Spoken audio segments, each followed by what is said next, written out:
All right, everyone. So this is part 2 of today's update on Ukraine.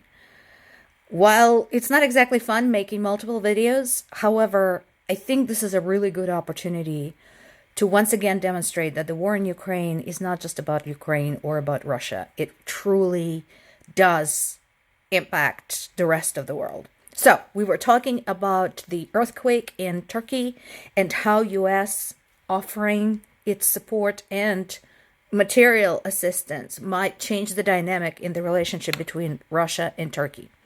The problem with Turkey is that it's not just Russia's BFF. That's not the only thing. Turkey is a fairly threatening entity in and of itself. As recently as December, Turkey had boasted making its own missiles and threatened its neighbor Greece, with whom they have a long-standing conflict. Erdogan's rhetoric when it comes to Greece is very similar to that of Putin when it comes to Ukraine and indeed other bordering countries. He keeps threatening Greece because he says he wants to protect Turkish population in Greece. However, as you can see, his rhetoric is far from diplomatic. He openly said that they would launch missiles at Greece. He openly said that they would, in fact, consider an invasion like the one Russia carried out back in 2014 when they invaded Crimea.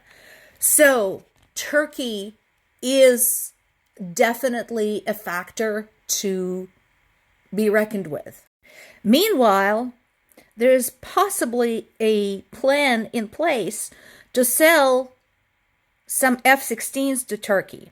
Now, I've only seen this in one source, so I'm waiting to get confirmation. But if it is true, that really pisses me off. So Ukraine, who is actively being invaded, who is actively at war, can't get F-16s, but Turkey, who is friends with Russia, the invader, and who itself had issued threatening statements with respect to its neighbor, Greece, qualifies to get F-16s?